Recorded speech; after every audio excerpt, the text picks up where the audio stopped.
آپ دیکھ رہے ہیں نیوز 14 اور میں ہوں سید نقیہ۔ پونے ضلع کے جنر میں فلسطین کے سمرتھن میں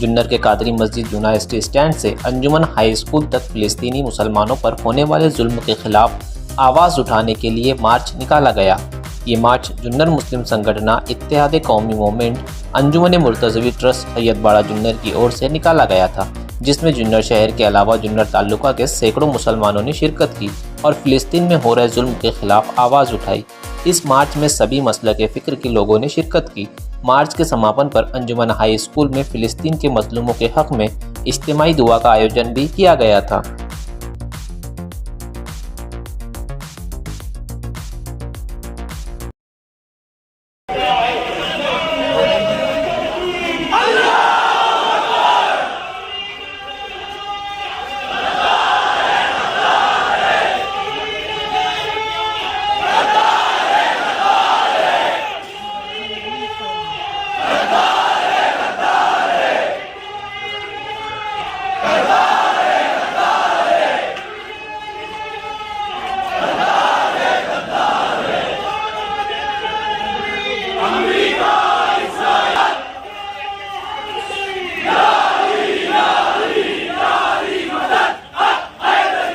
سب مسلم سنگھٹن کی طرف سے یہاں پہ جو مورچے کا آیوجن کیا تھا، سبھی لوگوں نے بہت اچھا طرح سے شانتی سے پورا یہ کاریکرم کیا کر کے سبھی کا یہاں پہ میں شکریہ کرتا ہوں اور یہاں پہ سب کو میں دھنیہ واد دیتا ہوں۔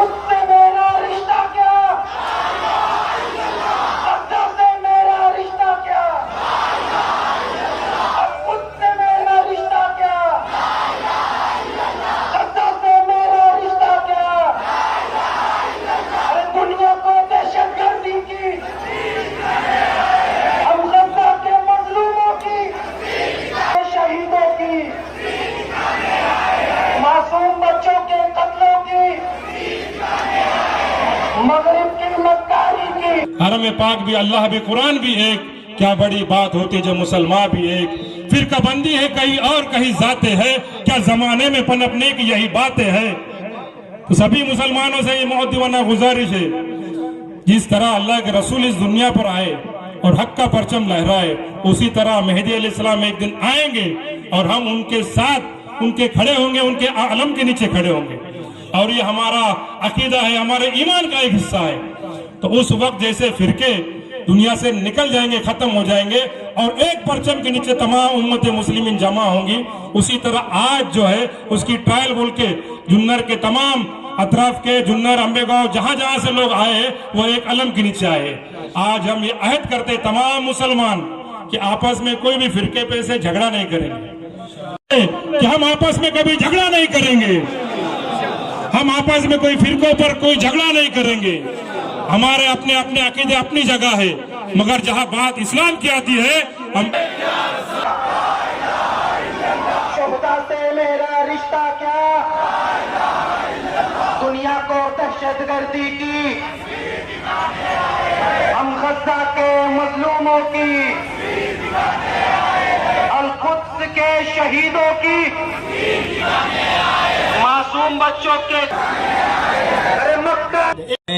فلسطین کے مظلوموں کی حمایت میں ہے۔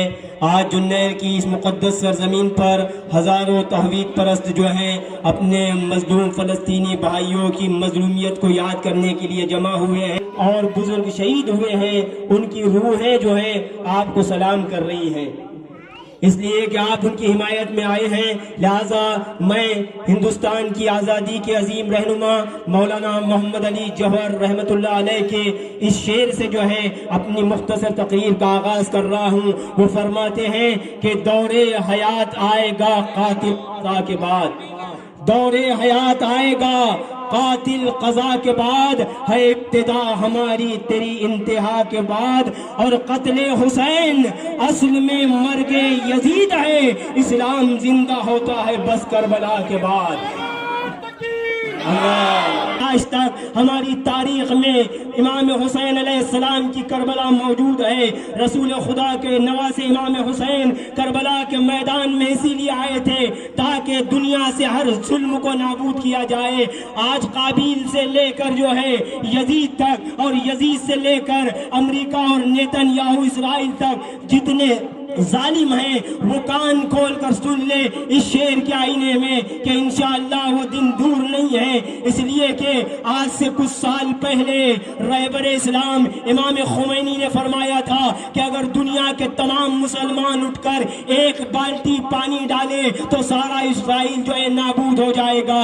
لیکن مقام افسوس ہے ہماری تاریخ میں میر جعفر اور میر صادق جیسے غدار بھی موجود. کروڑ مسلمان کہاں ان کی غیرتیں مر گئی ہیں. لیکن ہم نے دیکھا کہ اسی یونوں میں جو ہے ڈاکٹر رئیسی نے ایران کے صدر نے قرآن مجید کو اٹھا کر کہا کہ اس قرآن پر اپنی جان کو ہم قربان کرنے کے لیے تیار ہیں. ہمارے ہوتے ہوئے قرآن پر آج نہیں آ سکتی. لہذا آج مسلمانوں کا قبلہ اول بیت المقدس جو ہے ظالموں کے شکنجوں میں ہے. ہمیں اس کو آزاد کرانا. آیت اللہ خامنائی نے فرمایا تھا انشاءاللہ 25 سال میں جو ہے اسرائیل نابود ہو جائے گا. آج ہم دیکھیں کہ کس طریقے سے حزب اللہ کے نوجوان اور حماس کے نوجوان فلسطین کے نوجوان اپنی قربانیاں پیش کر رہے ہیں. کربلا کا معرکہ موجود ہے. جب بھی ظلم کا سامنا ہوگا ہم کربلا کی راہ پر استقامت کے ساتھ چلتے ہوئے ہر ظلم کا مقابلہ جٹ ہو کر ایکتا کے ساتھ اتحاد کے ساتھ قرآن کی حفاظت کے لیے کعبہ معظم کی حفاظت کے لیے مکے کی سرزمین کی حفاظت کے لیے بیت المقدس کی سرزمین کی حفاظت کے لیے اور اسلام کی حفاظت کے لیے جو ہے اپنے قدم کو آگے بڑھانا ہے. انشاءاللہ آپ دیکھیں کہ کس طریقے سے مجاہدین جو ہیں آج جو ہے فلسطین میں ان پر ظلم ہو رہا ہے. ہماری آنکھوں کے سامنے مناظر ہیں کہ مائیں چھوٹے چھوٹے بچوں کو اٹھا رہی ہیں لیکن اسی جگہ پر جو ہے چھوٹے چھوٹے بچے جو ہیں ان کی نگاہوں کے سامنے مارے جا رہے ہیں لیکن ان کے دل میں اسلام اور قرآن کی محبت ہے. اسی مظلومیت کے عالم میں اللہ کا شکر کا سجدہ بھی کر رہی ہے. ہاتھ دعاؤں کے لیے آسمان پر بھی اٹھ رہے ہیں. انہیں یقین بھی آنے والا ہے کوئی اسلام کا محافظ آنے والا ہے جو ہمیں ان ظالموں سے بچائے گا. لہذا ہم سب کی ذمہ داری ہے. آج سوشل میڈیا کے اوپر بہت سی فیک نیوز جو ہے آپ کو بغاوت کے ساتھ اکسا رہی ہے, آپ کے اتحاد کو توڑ رہی ہے, آپ کو تفرقے میں ڈالنا چاہ رہی ہے. لہذا ہمیں ہوشیار رہنا ہے. آج کے میڈیا کے سامنے سب سے بڑا پیغام اور آئینہ بنا کا ہے. لہذا ہم نے دیکھا کہ کس طریقے سے رسول کریم کے مقدس نواسے کو کربلا کے میدان میں شہید کیا گیا تھا اور اسی تاریخ نے آج تک ہمارے سامنے وہ مثال بیان کی ہے کہ جب بھی ظالم مظلوم کو مٹانے کے لیے اٹھے تو ظالم نابود ہوتا ہے. انشاءاللہ اسرائیل بہت جلد نابود ہو. اسرائیل کے خلاف پوری دنیا راستے پر ہے لیکن اس اجتماع نے جو سب سے اہم دنیا کے لیے اطلاع دی, دنیا کے لیے خبردار کیا اور دنیا کے کانوں تک اپنی آواز کو عملی کردار میں پہنچایا, ہم سے زیادہ وہ یہ بچے ہیں. چونکہ یہ بچے اس وہ علامت ہے, وہ نشانی ہے جو انسانوں کے دلوں سے, انسانوں سے, کسی مذہب کے ماننے والوں سے نہیں. اگر ہم پوچھیں تو کہیں گے تم مسلمان ہو, کسی بھی مذہب کا ماننے والا ہو, اگر وہ انسان ہیں تو یہ بچے پوچھ رہے ہیں کیا ہاسپٹل پر حملہ کرنا انسانیت ہے؟ کیا چھوٹے اور معصوم بچوں کو مارنا انسانیت ہے؟ کیا جہاد یا مجاہد اسی کو کہتے ہیں جو بچوں کے خلاف حملہ کرے, جو اپنے اسلحوں کو بچوں کے خلاف استعمال کرے؟ اس کا مطلب یہ ہے کہ جنگ اس مرحلے پر پہنچی ہے کہ اب یہ مرحلہ اعلان کر دے کہ کون جیتا اور کون ہارا. نہیں ہے, ایک طرف مجاہد ہے تو دوسری طرف بزدلی ہے. بچوں پر اس وقت حملہ ہوتا ہے جب سامنے والا مجاہدوں سے لڑنے میں ڈرتا ہے. سامنے والے نے ہاسپٹل اور بچوں پر اور عورتوں پر حملہ کر کے یہ بتا دیا ہے کہ اب ہم اپنے بچانے کے لیے ہاتھ پیر مار رہے ہیں ورنہ ہم ختم ہو چکے ہیں. کرا کر رہیں گے. والسلام علیکم ورحمۃ اللہ. سے اپنے دلوں پر کھا رہے ہیں، جو مسکرا کر اس دنیا سے رخصت ہو رہے ہیں، اس کے بعد کے پیچھے کیا عقیدہ ہے؟ ان کا عقیدہ پختہ ہے کہ یہ دنیا ختم ہونے والی ہے، آخرت بپا ہونے والی ہے، اور اللہ فرمائے گا آخرت میں وَامْتَازُوا الْيَوْمَ أَيُّهَا الْمُجْرِمُونَ، اے مجرموں الگ صف میں کھڑے ہو جاؤ۔ اللہ فرمائے گا اَيْنَ الْمُتَكَبِّرُونَ، غرور اور سامنے لے آؤ۔ اَيْنَ الْجَبَّارُونَ، دنیا میں تماشا کرنے والے، ظلم و جبر کرنے والے، ناحق لوگوں کا قتل کرنے والے کہاں ہیں؟ میرے سامنے دنیا آج صلاح الدین ایوبی کی منتظر ہے، دنیا آج خالد بن ولید کی منتظر ہے، دنیا آج حضرت امام حسین کی منتظر ہے، دنیا آج ان جرأت و بہادرانہ انداز سے ایک ایک لاکھ کے لشکر میں گھس کر ان کی گردنیں کاٹنے والے اسی سرزمین پر، غزہ کی سرزمین پر سیدنا امام حسین کے پیروکار پیدا ہو کر رہے ہیں۔ لبیک لبیک عہد، یہ بیکار نہیں جانا چاہیے۔ اقصیٰ کے نام پر یہ مسجد اقصیٰ کوئی معمولی، ابھی سے ہم شروع کرتے ہیں۔ ہم وہ کولڈ ڈرنکس جو اسرائیل میں بنائی جاتی ہے اس کو نہیں پیئیں گے انشاءاللہ تعالی۔ وہ اشیاء، وہ چیزیں جو اسرائیل بناتا ہے، جس کا اسرائیل میں عمل دخل ہے، ان چیزوں سے پرہیز کریں گے انشاءاللہ تعالی۔ اور اسی کے ساتھ دعا کا ہم آغاز کرتے ہیں، اور دعا کے لیے اللہ کے سامنے ہم کو عاجزی اور انکساری کے ساتھ وعلى آل إبراهيم إنك حميد مجيد اللهم بارك على محمد وعلى آل محمد كما باركت على سيدنا إبراهيم وعلى آل إبراهيم إنك حميد مجيد اللهم وتنزع الملك ممن تشاء وتعز من تشاء وتنke حالوں پر رحم فرما، اہل فلسطین کو فتح نصیب فرما۔ آج کئی سینکڑوں سالوں سے صرف اس وجہ سے ظلم سہ رہے ہیں رب کریم کہ وہ تیرے رسول کے غلام ہیں، وہ غلامی پر ڈٹے ہوئے ہیں۔ ان کی جرأت و بہادری کو ہمارا سلام۔ دنیا کا کوئی مومن، دنیا کا کوئی پرہیزگار ان پر رحم فرما، ان پر رحمت کی بارش برسا دے۔ مولا تو وہی رب ہے جس کو ہم الحی کہتے ہیں، جس کو ہم القیوم کہتے ہیں۔ تو زندہ ہے، تو قائم رہنے والا ہے۔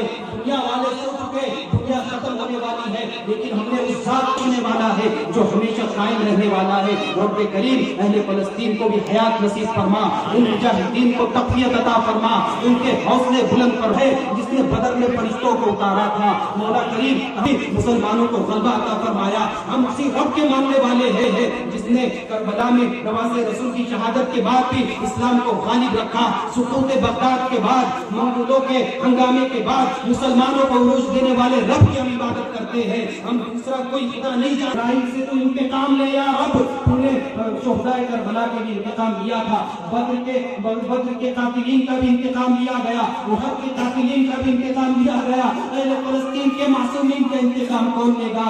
آج حکمران خاموش ہے، لیکن دنیا کا ہر شخص جس کے دل میں دل دھڑک رہا ہے وہ اہل فلسطین کے لیے لبیک کہتے ہوئے میدان میں اترے ہیں۔ یا رب کریم تجھے تیری شان رحمت کا واسطہ اہل فلسطین پر رحم فرما۔ ان کا پانی بند کر دیا گیا، پانی کا تو مالک تو ہے، ہم یہی جانتے ہیں للہ ملک السماوات والارض، زمین و آسمان کی بادشاہ تیرے لیے ہے، تو ان کے لیے پانی کا انتظام فرما۔ دینے والا ہے، ان کی خیر سے حمایت فرما۔ رب کریم مسجد اقصیٰ کو آزاد فرما دے۔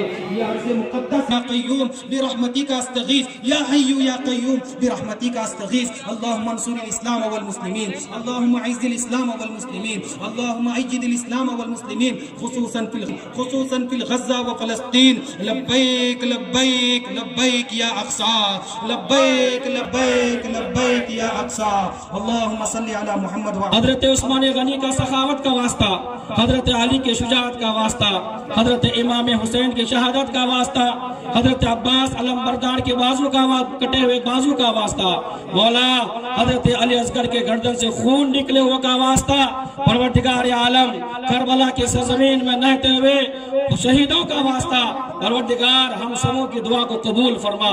یا اللہ دشمنان اسلام کو نیست نابود فرما، یا اللہ فلسطین کو آزادی نصیب فرما۔ وہ مسجد اقصیٰ پروردگار جس میں تیرے محبوب سرور کائنات صلی اللہ تبارک و تعالی علیہ وسلم نے غالباً 17 یا 16 مہینہ ہو کر نمازیں پڑھی ہیں پروردگار عالم، پروردگار وہ تو ہمارا قبلہ اول ہے، مولا قبلہ اول کی حفاظت عطا فرما، مولا قبلہ اول ہمیں عطا فرما دے پروردگار۔ یہ اٹھے ہوئے ہاتھوں کے